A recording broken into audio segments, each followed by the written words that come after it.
प्रेमी सज्जनों और सभी भगवत भक्त, संत महात्मा,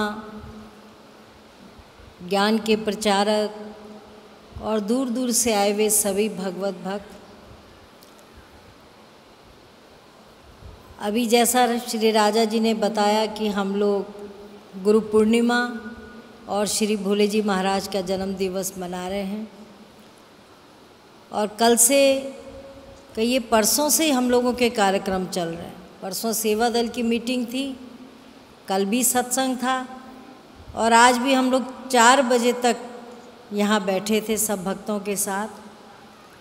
और यही प्रयास था कि आज जो ऐसा पुण्य अवसर है, इस अवसर को प्राप्त करने के लिए दूर दूर से भक्त समाज आया हुआ है। बहुत से बारिशों के बावजूद और टिकटें ना मिलने के कारण भी बहुत दूर दूर से भक्त लोग आए। लेकिन जब हम सत्संग सुनते हैं और सत्संग की महिमा में हम अनंत खजाने को ढूंढते हैं और जब हमें वो कुछ परसेंटेज, कुछ मात्र प्रतिशत हमें उस खजाने से उस चीज़ की प्राप्ति होती है, तब हम अपने जीवन को धन्य समझते हैं।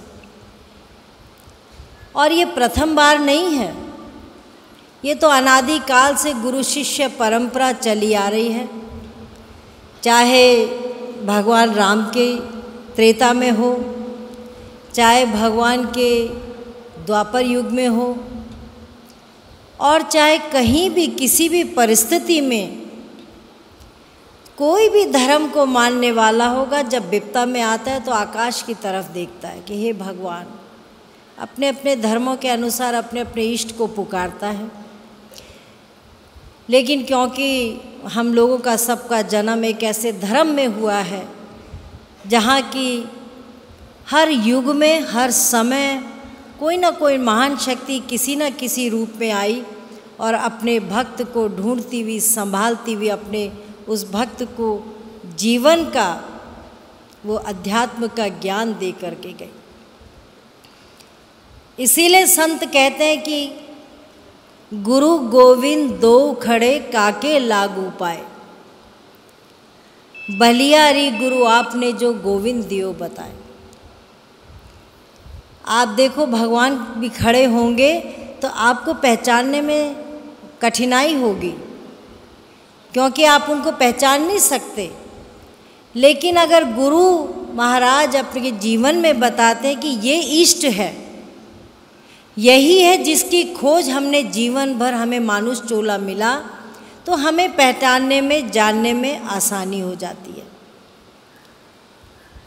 इसीलिए पूरे संसार में धर्मों के तो बहुत से दरवाजे हैं। का धर्मों के दरवाजे तो बड़े बड़े, तंग अल्लाह की मोरी, मौलवी पंडा जाने न देवे, जो जावे सो चोरी चोरी। ये भी संतों की वाणी है। क्यों हम चोरी चोरी वहाँ जा सकते हैं? क्योंकि ये अंतकरण का रास्ता है। इसीलिए संतों ने कहा गुरु गोविंद दो खड़े, प्रथम मैं किसको प्रणाम करूं? आप जब बच्चे रहते हैं, स्कूल जाते हैं, तो पहला अक्षर मास्टर जी, जो हमारे गुरु जी होते हैं, अध्यापक होते हैं, अ आ ई 1 2 3 4 करके धीरे धीरे हमें सिखाते हैं। अ से फिर वो आम बन जाता है, अ से क से कलम बन जाती, करते करते अध्याय के अध्याय पढ़ने का प्रयास और अभ्यास हो जाता है। इसी तरह गुरु महाराज जी भी जब सच्चे बादशाह हमारे जीवन में आते हैं और अगर उसमें हमारी इच्छा है, इच्छा तो मनुष्य की होती है, कितना ही चेतावनी की बात कह दो, कितनी उसको समझा दो, कितना ही नहीं उसके भाग्य में होगा, नहीं वो जानना चाहेगा, तो वो उसके लिए कोई और भूख नहीं मिटाएगा। मैंने परसों भी सुना है कि अगर पति को भूख लगी है तो उसको ही भोजन करना होगा, पत्नी उसकी भूख नहीं मिटा सकती। बेटे को भूख लगी होगी तो बेटे को ही अपना भोजन ग्रहण करना चलेगा, माँ उसकी भूख नहीं मिटा सकती। यही अध्यात्म की भी है। जिसको अध्यात्म की भूख लगती है वो ही दर दर भटकता है, वो ही अपने अंश को ढूंढता है, और जब उसे मिल जाता है तो वो परम सौभाग्य समझता है।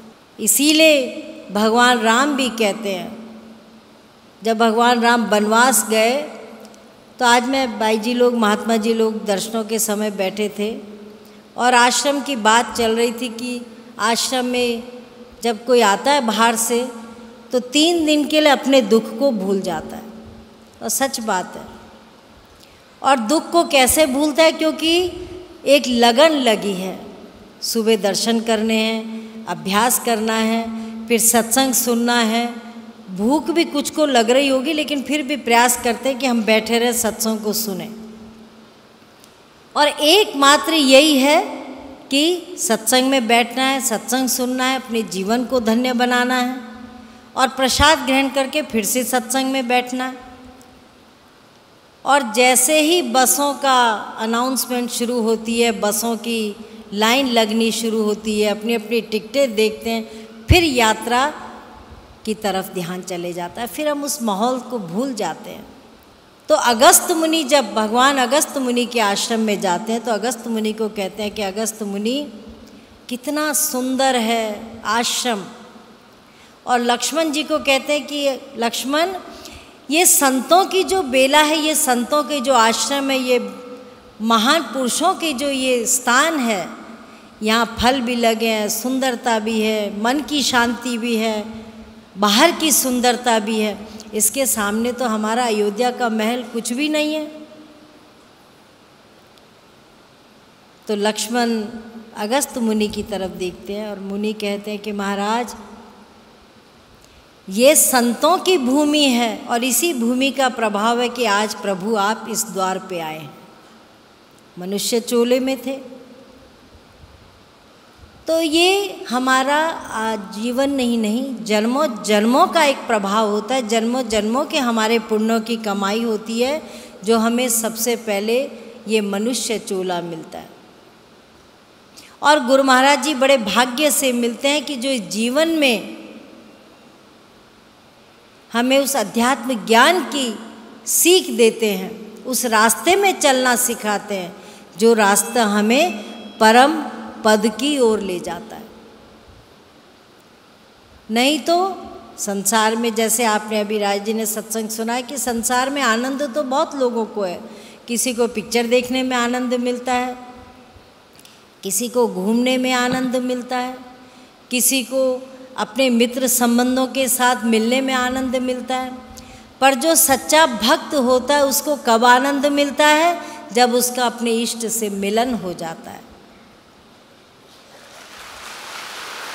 जब वो अपने इष्ट से मिल जाता है, अपने मूल से मिल जाता है, तब उसे उस परम प्रकाश की जब प्राप्ति होती है, वही उसको परमानंद में बदल देता है।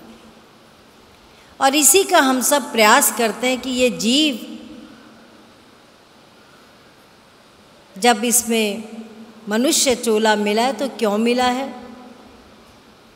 किस लिए हम आए हैं? अगर यही प्रश्न हमारे जीवन में ढूंढते ढूंढते मिल जाए और हमें वो ज्ञान मिल जाए, जो ज्ञान का खजाना हम सब के अंदर है, लेकिन न जानने के कारण भटक रहे हैं।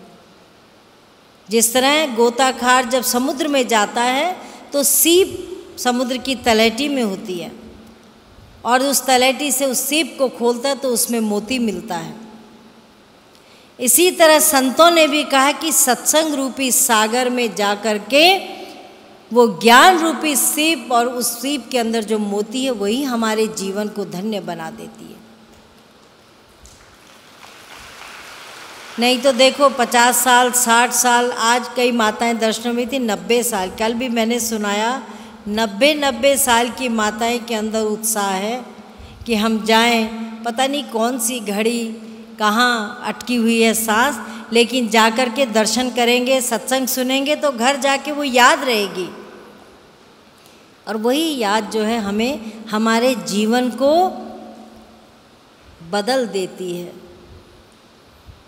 जैसे हम नचिकेता की कहानी सुनते हैं नचिकेता ने देखा कि दान आज बहुत से लोग, ग्रहण लगने वाला है थोड़े समय में, तो कई लोग कहते हैं माँ जी ये तन का वस्त्र भी जो है बदलना पड़ेगा, ये धागा भी निकालना पड़ेगा, गंगा जल छिड़कना पड़ेगा और सारा शुद्ध करके, अपनी अपनी सबकी मान्यता है, हम सब शुद्ध करके फिर दोबारा से भोजन पकाएंगे और सुबह खाएंगे।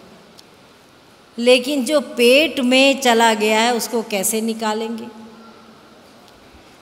जो इतने समय से हमारा खून बन चुका है हम उसको कैसे निकालेंगे? जो सुबह का पूरी और सब्जी खाई थी उसे कोई निकालना चाहेगा रात को कि ग्रहण लग गया, अब उसको भी निकाल देंगे? पर ये मान्यताएं हैं और समय समय पर हम इन मान्यताओं को मानते भी हैं। लेकिन नचिकेता ने जब देखा उनके पिता ऋषि जो थे गायों का दान कर रहे थे, एक गाय दी, दूसरी दी, तीसरी दी, बूढ़ी दुधारू भी नहीं थी, सूख रही थी, सबको ऋषियों को दान दे दी। तो नचिकेता को बड़ा दुख हुआ कि मेरे पिता दान में अच्छी गाय को दे, जो ऋषियों को दूध दे, उन गायों को दे, सूखी सूखी गायों को देने का क्या फ़ायदा है? ये तो बोझ है संतों पे। तो वो बार बार अपने पिता को कहते हैं कि ये क्यों दे रहे हो, क्यों दे रहे हो, इनका क्या करेंगे ऋषि मुनि? तो एक समय ऐसा आता है कि उनका जो गुस्सा फूट पड़ता है अपने पिता पर। कहते हैं पिताजी आप ऐसा क्यों कर रहे हो? कहा तू ज़्यादा मत बोल, मैं तुझे भी दान में दे दूँगा। होता ही है, माता पिता का गुस्सा कभी पहुँच जाता है ऊपर।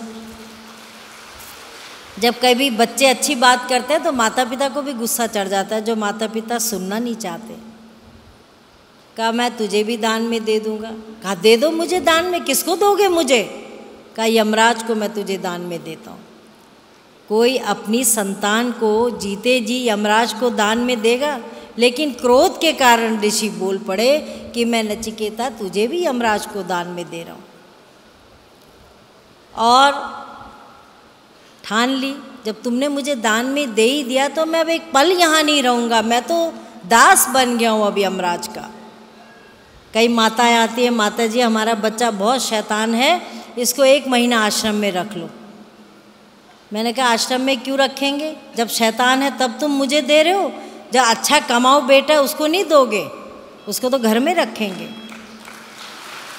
जो शैतान होगा, दुर्जन होगा, घर में भी अशांति पैदा करेगा, वो आश्रम में दान में दे दो। ये भावना होती है। नचिकेता को जब पता चला कि मैं अब यमराज का दास बन गया हूँ, वो सीधा यमराज के द्वार पे जाता है। और यमराज के द्वार पे 3 दिन यमराज नहीं थे, तो वहाँ उसके द्वार पर इंतज़ार करता है कि मैं इनका दास हूँ, इनसे मिले बिना मेरा जीवन नहीं है। जब यमराज आते हैं, खबर जाती कि 3 दिन से एक सेवक, एक दास आपकी प्रतीक्षा कर रहा है, तो यमराज उसको बुलाते हैं और कहते हैं कि ये तो यम का द्वार है, यहाँ तो सब मृत्यु के बाद आते हैं, जीते जी तो कोई आता ही नहीं है। आप देखो अगर किसी को बोलो मैं तुम्हें यमराज को देता हूँ, तो आप पहले तो उसको थप्पड़ मारोगे, कितनी बुरी बात मत बोलो, जबकि सत्य वही है, जाना सब ने वही है, लेकिन फिर भी सुनने में वो अच्छा नहीं लगता है। खैर नचिकेता ने प्रार्थना करी यम के द्वार पे कि मुझे ऐसा अध्यात्म का ज्ञान चाहिए यमराज, जो ये जीवन को भी नहीं, उस जीवन को भी नहीं, अगले जीवन की बात करता है। यमराज कहते हैं कि ये मृत्यु का द्वार है, ये अध्यात्म का ज्ञान मैं नहीं दे सकता हूँ, तू मुझसे अखंड अजन्मा वरदान मांग ले, अखंड समय तक जीवन दान मांग ले, रिद्धि मांग ले, सिद्धि मांग ले, सब कुछ मांग ले, पर वो अध्यात्म का ज्ञान मैं यहाँ से नहीं दे सकता हूँ। लेकिन अडिग थी, वो भी ऋषि पुत्र था। यमराज के द्वार पर खड़े खड़े उसने याचना करी और यमराज ने उनको अध्यात्म का ज्ञान दिया, और उस ज्ञान को लेकर के नचिकेता का जीवन जब सफल हुआ तो नचिकेता ने असंख्यों को उस आत्मज्ञान से बोध कराया। तो इसीलिए कहा कि एक घड़ी आधी घड़ी आधी ते पुनियाद, तुलसी संगत साधु की कटे कोटि अपराध। कितने जाने अनजाने में हम अपराध करते हैं, कितने अपराध करते हैं, लेकिन अध्यात्म का ज्ञान ऐसा हमारे लिए प्रकाश में जीवन है, ऐसा प्रकाश है कि अखंड प्रकाश। जब अर्जुन भी मध्य क्षेत्र में हार गया तो भगवान कृष्ण से क्या मांगता है? हे प्रभु मेरी रक्षा करो, मुझे रास्ता दिखाओ, मुझे मार्ग दिखाओ। तो भगवान कृष्ण कहते हैं इस मध्य क्षेत्र युद्ध में जब देख रहे हैं कि अर्जुन अब असहाय बन रहा है, अर्जुन का सहारा टूट गया है, अर्जुन ने भगवान के चरणों में प्रार्थना करी, तब भगवान खड़े खड़े उसे अध्यात्म का ज्ञान देते हैं कि अर्जुन तू 10 इंद्रियों से युद्ध कर और 11वें मन से तू सुमिरन कर। अब अगर तू युद्ध क्षेत्र से भागेगा तो भी तुझे मातू मारा जाएगा, और अगर तू सामने खड़ा होगा तब भी इतने योद्धा खड़े हैं, लेकिन भगवान ने उसको वहाँ सहारा दिया। और भगवान ने जब सहारा दिया तो वही अर्जुन अध्यात्म ज्ञान का अधिकारी बना, जिस ज्ञान के लिए हम पूरी गीता में आप पढ़ेंगे, पूरे महाभारत का दृश्य है, पर जो अध्याय में भगवान कृष्ण ने अर्जुन को ज्ञान दिया उसी ज्ञान से गीता महान बन गई। ये तो आगे पीछे तो लड़ाई है, भाई भाई को मार रहा है, चाचा ताऊ को मार रहा है, सब एक दूसरे को मारने की बात के सबने हथियार कसे हुए हैं, लेकिन उस मध्य क्षेत्र में भगवान ने अर्जुन को जब ज्ञान दिया तो अर्जुन भगवान की शरणागत हो गया। नाना शास्त्र पठेन लोके नाना देवत पूजनम, ए पार्थ बिना अध्यात्म ज्ञान सर्व कर्म निरर्थकम। सारे कर्म हम जो करते हैं वो निरर्थक है जब तक कि हमने मूल नहीं। आपने बड़ा सा बढ़िया सुंदर फलों का पेड़ भी लगा दिया और बड़े सुंदर सुंदर फूल भी लगा दिए और उसमें पानी नहीं सींचा, उसमें खाद नहीं डाली, तो वो हमें फलदायक नहीं बनेगा। आज तो फैशन बन चुका है, गुरु धारण करना भी एक रिवाज बन चुका है कि आपके गुरु कौन से, मेरा वो है, तेरा कौन है, मेरा कौन है। लेकिन भगवान ने ये भेद नहीं बताया। भगवान ने तो सीधा हृदय का पट खोल री तोहे पिया मिलेंगे, नैनों की कर कोठरी पुतली पलंग बिछाए, पलकों की चिकडार के पिया को ले रिझाए। वो अध्यात्म ज्ञान दिया जो कि यही जन्म नहीं, हम अगले जन्मों की भी पूंजी कर रहे हैं। अगले जन्म कितने जन्म किसी को मालूम नहीं है। जब भीष्म पितामह बाणों की शैया में लेटे थे और चारों तरफ प्यास लग रही है, लेकिन अर्जुन के अंदर इतनी शक्ति थी क्योंकि अर्जुन ने पहले ही कहा था कि हे कृष्ण, मैं वायु की गठरी बना सकता हूँ, धरती से पानी पैदा कर सकता हूँ, पर मैं अपने मन को नियंत्रण में नहीं रख सकता हूँ। तो मन को नियंत्रण करने का साधन अध्यात्म का ज्ञान बताया। पर जब भीष्म पितामह बाणों की शैया में लेटे, उनको प्यास लगी है, ना वो झुक सकते हैं ना पी सकते हैं, तो अर्जुन समझ गया। जब पांचों पांडव दर्शन के लिए जाते हैं द्रौपदी, तो अर्जुन समझ गया कि भीष्म को प्यास लगी है, तो अर्जुन ने तीर मारा और वहीं से धार आई और भीष्म पितामह के मुंह में गई। तो सारे पांडव और सभी वहाँ पे एक से एक योगी महायोगी खड़े थे, सोचने लगे इतना त्यागी पुरुष, साक्षात जिनको इतना अनुभव है, उनकी ऐसी दशा क्यों? उन्होंने कौन सा ऐसा कर्म किया हुआ कि बाणों की शैया में लेटे? तो भीष्म पितामह को महाराज का आशीर्वाद था, वो अपने पिछले जन्मों में जाते हैं। 1 जन्म, 2 जन्म, 3 जन्म, 4 जन्म करते करते कई जन्म जब देखते हैं तो एक जन्म बहुत 100-100 जन्मों के पहले देखते हैं कि वो राजा हैं, रथ चला रहे हैं, और उनके रास्ते में चलते चलते एक सांप आता है और वो अपने तीर से उस सांप को मारते हैं। तो सांप तीर लगने के बाद में ऐसी झाड़ी में पड़ता है जो कटीली झाड़ी होती है, वहाँ पे लंबा सांप पड़ जाता है। और वही दृश्य आज उनका भी है। जो दृश्य उन्होंने 100-108 जन्म पहले देखा, जो किया, वही आज उनके साथ हो रहा है। तो समझ जाते हैं कि मेरी करनी है और इस चोले में मुझे ये करनी अभी भुगतनी है। तो भगवान कृष्ण की तरफ हाथ जोड़ते हैं और अपनी मुक्ति के लिए दुआ मांगते हैं, कृपा मांगते हैं। तो हमारे शास्त्र अनादि काल से मनुष्य के अशांत होने का साधन हमारे अंदर ही है, कहीं बाहर नहीं है। और ढूंढते ढूंढते खोजते खोजते हम उस गुरु महाराज की शरण में आते हैं, जो गुरु हमें समय के तत्वदर्शी कोई मिल जाता है। देखो, जब कोई राज्य का, देश का बड़ा मरता है तो तुरंत गद्दी खाली नहीं रखते, मंत्री की जगह दूसरा मंत्री बिठा देते, इलेक्शन होता है, जो भी है प्रथा है उसको बिठा देते हैं। डॉक्टर की बड़े बड़े आयुर्वेदाचार्यों की फ़ोटो हम उसके पास नहीं जाते इलाज कराने, क्योंकि वो तो फ़ोटो बन चुका है। हम किसके पास जाते हैं? जो जीवित जागृत डॉक्टर हो, जीवित जागृत मास्टर हो, जीवित जागृत नेता हो, देश का शासक जीवित हो।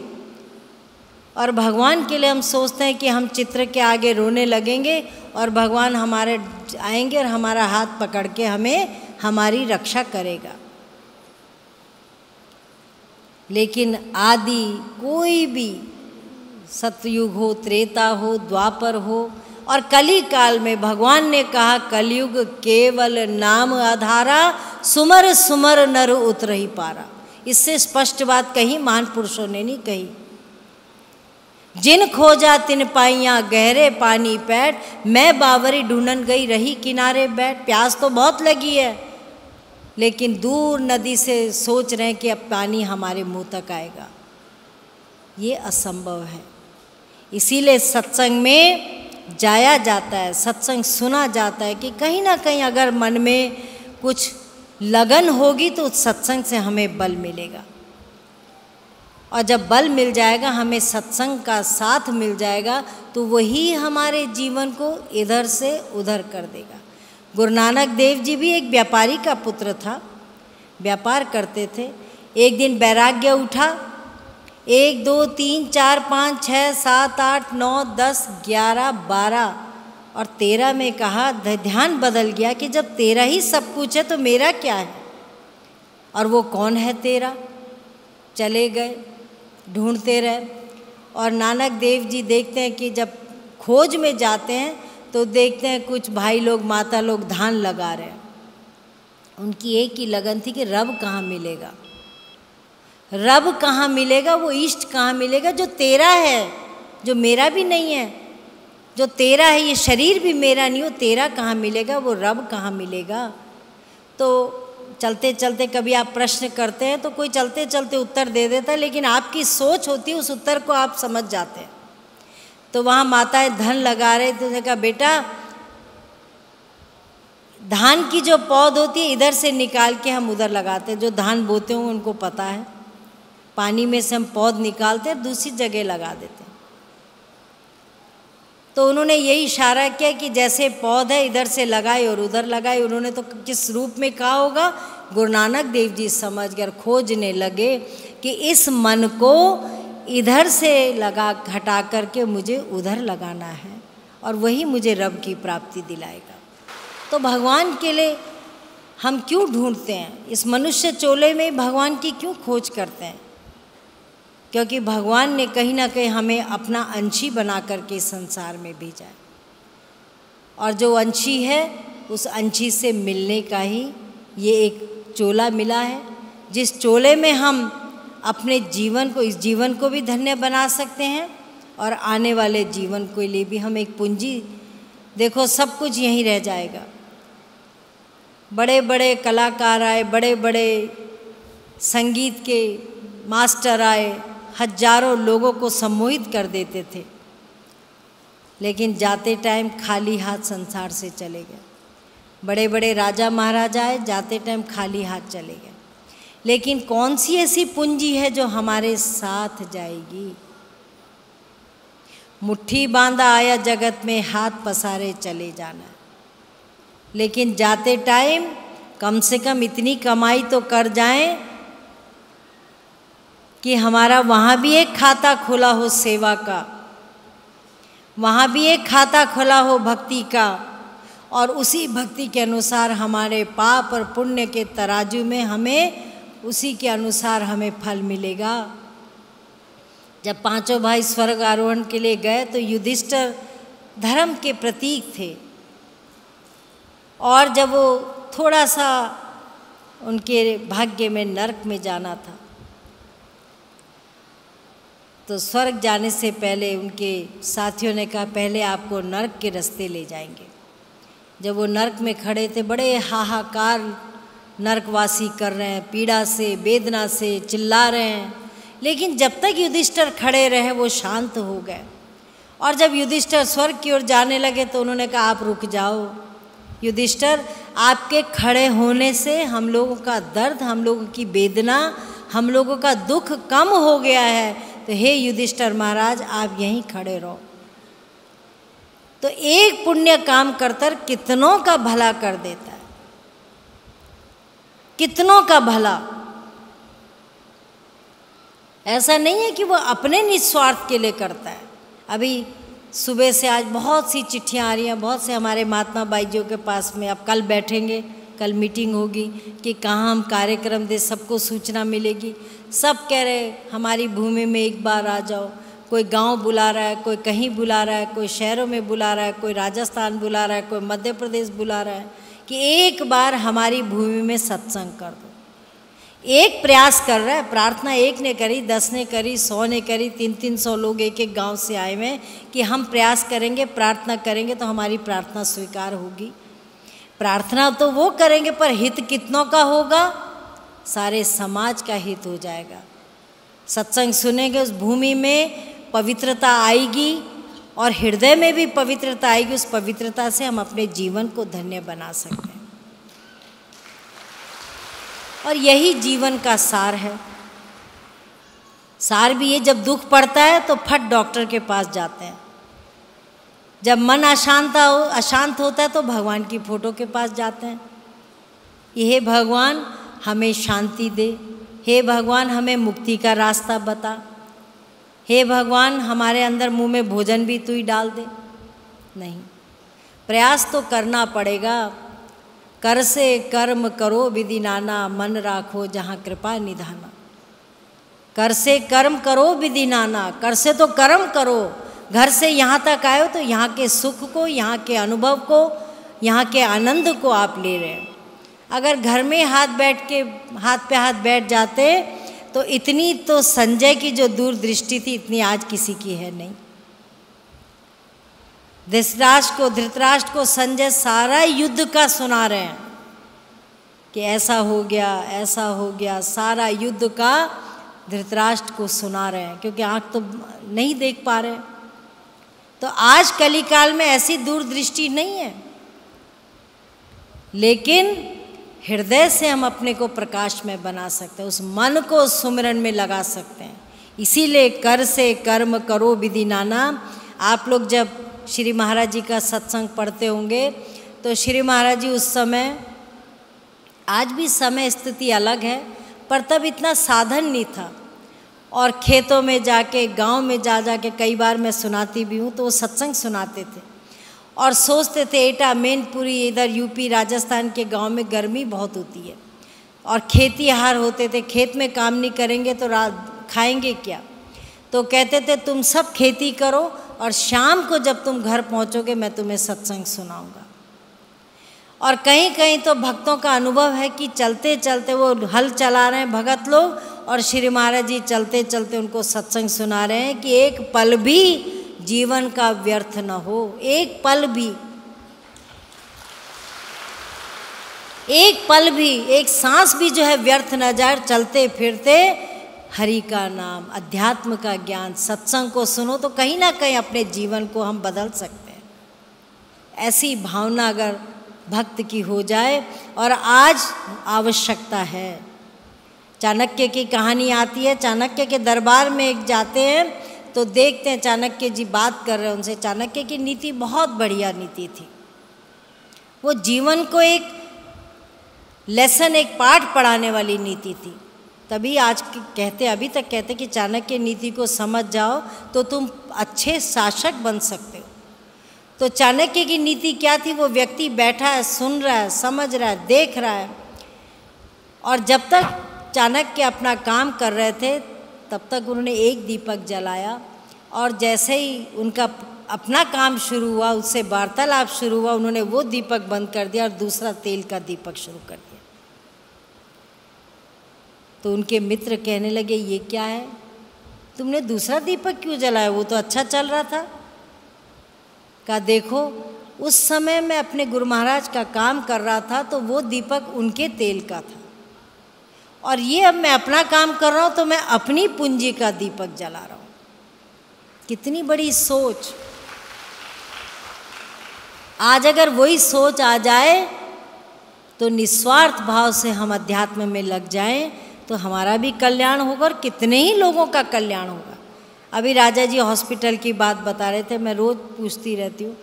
आजकल 300 साढ़े 300 मरीज रोज़ सुबह पहुँच जाता है एक हॉस्पिटल में। अब बताओ 300 साढ़े 300 भी गिनो तो 9,000 लोग हर महीने उस ग्रामीण क्षेत्र में, जहाँ पर कि एक डॉक्टर नाम का एक डिस्पेंसरी भी नहीं थी, एक कोई एस्प्रिन देने वाला नहीं था, कोई दवाई देने वाला नहीं था, और वहाँ 9,000 व्यक्ति हर महीने दवाई लेता है। 9,000 व्यक्ति, साल में कितना हो गया, लाख से थोड़ा ही कम है। और उसके अलावा पूरे महीने इतने मेडिकल कैंप लगते हैं कि जहाँ तक कोई नहीं पहुँच सकता वहाँ हंस जी महाराज का नाम लोग लेने वाले, ज्ञान से नहीं भी जानेंगे पर उनका देह ठीक हो गई, तन ठीक हो गया, तो वो कहते हैं मैं तो श्री महाराज जी को हमने कभी देखा नहीं, पर जिसने भी उनके नाम से ये चलाया है, धन्य है उनकी सोच कि ऐसे दूर दराज गाँव में आकर के भी हमें दवाई मिल रही है। और हमारी देह की कोई रक्षा करने वाला तो है। अभी 5 हॉस्पिटल मनोज जी अमेरिका से उसके लिए पैसा भेजते हैं, विवेकानंद ट्रस्ट के नाम से केदारनाथ जी के नीचे, बद्रीनाथ जी के नीचे, गंगोत्री जमुनोत्री के नीचे, गुप्त काशी में, और पूरे 5 जगह जब यात्रा से लोग उतरते हैं नीचे तो कैसे कैसे बेहाल पैर हो जाते हैं। कितनी गाड़ियों का एक्सीडेंट हुआ तो वो सब हमारे को फ़ोटो भेजते कि माँ जी देखो ये आप लोगों के प्रयास से इतने लोगों का इलाज इस संस्था से हो रहा है। नहीं तो ऋषिकेश दिल्ली आते आते तो कई बीच में ही ख़त्म हो जाते थे। लेकिन जब सोच अच्छी होती है, जब विचार होता है करने का, कर्म करने का मन बनता है, तो फिर आदमी ये नहीं देखता कि मैं कहाँ कर, तब जहाँ ज़रूरत होती है वहाँ तक उनकी कृपा से व्यक्ति पहुँचता है। तो ये कई लोग देख देख के, कई लोग हमारे पास आते हैं, कहते हैं माता जी आप लोगों के इस प्रयास को देख के हम भी सेवा में लग गए, हम भी प्रयास कर रहे हैं। हम उतना तो नहीं कर सकते पर जितना हम कर सकते हैं हम प्रयास में लग रहे हैं कि आपने कितनी अच्छी सोच से श्री महाराज जी के नाम से, उनकी तो एक सोच थी पर करने वाला कर्म करेगा तभी तो होगी। और आज उनकी कृपा से, उनके आशीर्वाद से नित्य प्रतिदिन ऐसे कार्य हो रहे जो कि जनमानस को तन मन दोनों ही रूपों में उनको सांत्वना, शांति प्रदान कर रहे हैं। नहीं तो ऐसे कली काल में जहाँ कलयुग केवल नाम आधारा, सुमर सुमर नर उतरई पारा। आज हम बाई जी कहते हैं, मैं कहा माता जी गर्मी हो सर्दी हो, अब तो हम सोचते हैं अरे राजस्थान में गर्मी होगी तो हम भी कैसे जाएंगे और भगत लोग भी कैसे आएंगे। मध्य प्रदेश में इतनी बारिश है, कहीं बारिश हो रही। हमारी माता जी को एक इशारा कोई करता था कि वहाँ सत्संग की आवश्यकता है और वो चल पड़ते थे।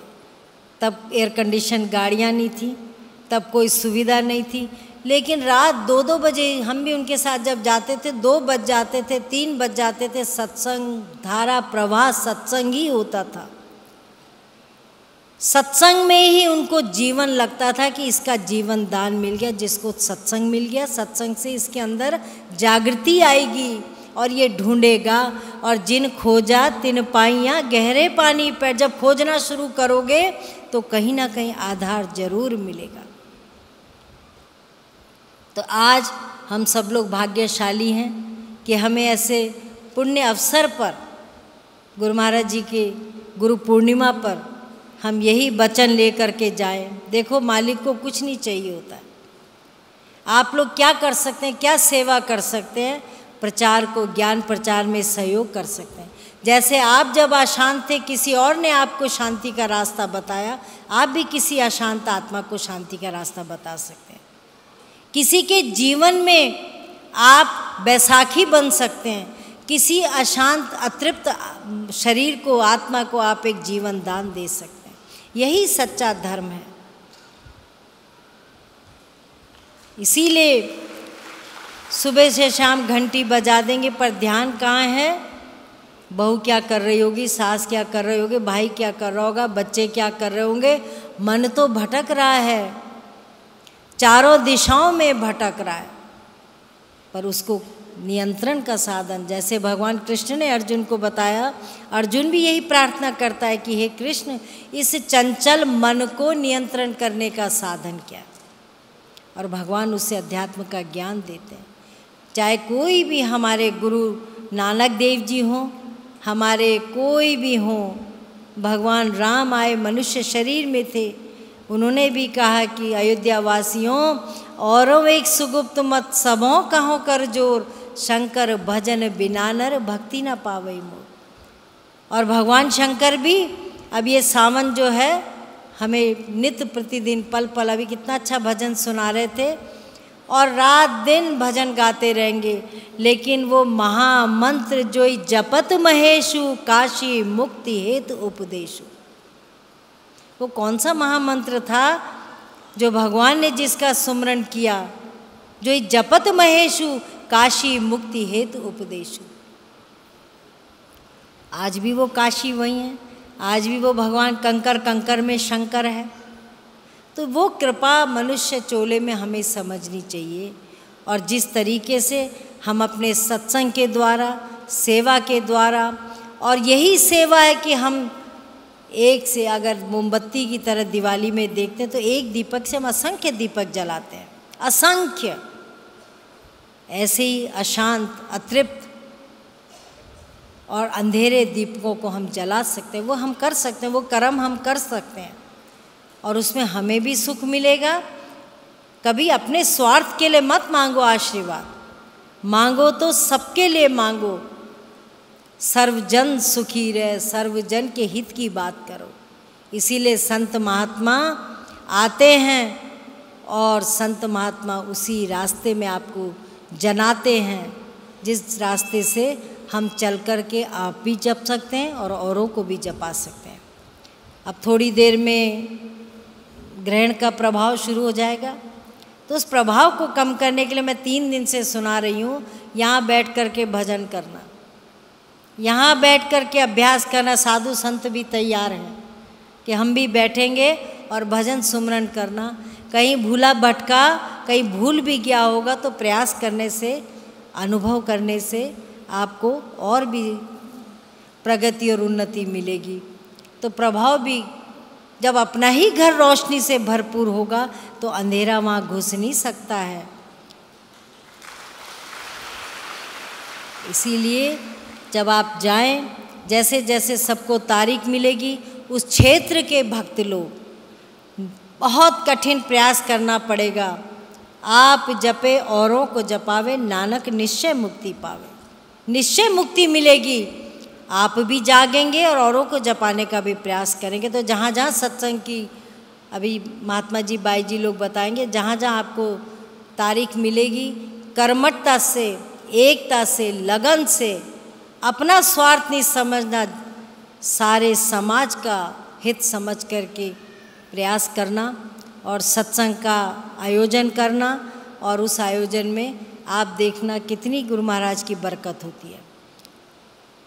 गुरु महाराज जी हमेशा दया के पात्र को और भी दया देते हैं, जो सेवा करना चाहता है उसको और भी सेवा का मौका देते हैं। तो इसलिए खूब भजन सुमरण करें, सबको दुआ आशीर्वाद। और नवंबर की तारीख भी आप लोगों को पता चल जाएगी, तो इसलिए खूब प्रयास करें। और जैसे हो सके सितंबर अक्टूबर में पूरे कार्यक्रमों को हम समापन करेंगे दिवाली से पहले पहले। तो आप लोग अपने क्षेत्र में जाकर के अभी से मेहनत और प्रचार शुरू करें, जिससे कि आप लोगों को प्रचार करने में आसानी होगी। और ये देखो, एक बॉर्डर पे किस माँ का लाल ने जीवन खो दिया। अभी हमारे देहरादून और कोटद्वार, ऋषिकेश से बहुत से बच्चे आर्मी में छोटे छोटी उम्र के चले जाते हैं, और किसी की घर में शादी थी, किसी की नहीं थी, और उनकी वहाँ तिरंगे में लिपट के डेड बॉडी आती है। और लेकिन ऐसे माता पिता हैं जो हृदय से कहते हैं मेरा पुत्र जो है देश के लिए बलिदान हो गया, देश के लिए कुर्बान हो गया, देश के लिए, और उस कुर्बानी को याद करते और अपना पुत्र मुँह भूल जाते हैं। अभी हमने 17 गेट बनाए अपने वीर शहीदों के नाम से पूरे ऋषिकेश में, उत्तराखंड में। जिसने प्रार्थना की, कोई जवान बेटा किसी का चला गया, उसकी याद में लोगों ने कहा मूर्ति मत बनाना, यहाँ गेट बना दो, जो आते जाते वाला देखेगा कि इनकी कुर्बानी क्या थी। तो संतों की भी एक कुर्बानी होती है। संत भी देखो कितनी कुर्बानी करके मनुष्य को जगाने का काम करते हैं, वो भी एक कुर्बानी है। तो उस कुर्बानी को समझो, और हमेशा ऐसी बात नहीं है एक कुर्बानी करोगे तो बहुत अनेकों फल मिलेगा। और कुर्बानी अब तो ऐसी भी नहीं है, गुरु महाराज ने तो सिर मांगे थे, तुमसे तो सिर्फ समय मांग रहे हैं कि थोड़ा समय अपने जीवन का दो और ज्ञान के प्रचार में उसको सेवा को लगाओ, क्षेत्रों में जाओ। परेशान भी, अब तो ऐसी परेशानी भी नहीं है, घोड़ा गाड़ी सबके पास है, पर सेवा और प्रचार में ध्यान दो। इन्हीं शब्दों के साथ सबको दो आशीर्वाद।